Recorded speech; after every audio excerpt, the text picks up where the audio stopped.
Are you wondering how to scan a QR code on your Android phone? Let's say you've got a QR code here.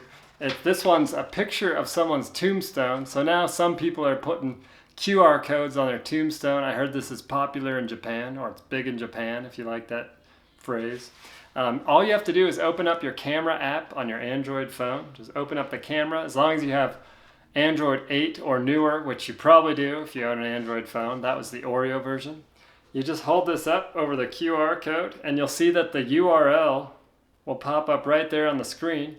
You click on that and you can see here that this one's got it's a test obituary. So if you want to put a QR code on your tombstone, you can do that. If your phone dies and the person dies, their memories might die too. So that's the conundrum. You got to have a full battery on your phone so you can scan that QR code when you're walking through a cemetery.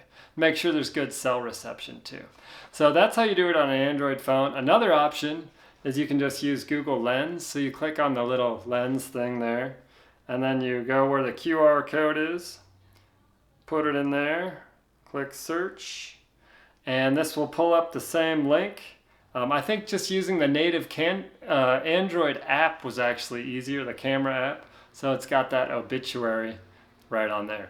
Also, we're going to recommend a few apps if you prefer not to use your native camera to look up a QR code. I don't know why. Actually, I was thinking about this. I don't know why you wouldn't just use the native app. But if you prefer, here are a few apps you can use as well. A few we recommend are Kaspersky, Gamma Play, and Simple Design. If you go into the Google App Store and search for QR code scanner, there will be a lot. Those are a few that we'd recommend. And if you reference our article on those, you'll find more information on how to use that. I hope this video is helpful for you. If you want to put a QR code on your tombstone, you're welcome to do that. Just remember, technologies might change. Maybe people won't be using these in the future, or maybe their phone will be dead and your memory may be lost temporarily. Hope not.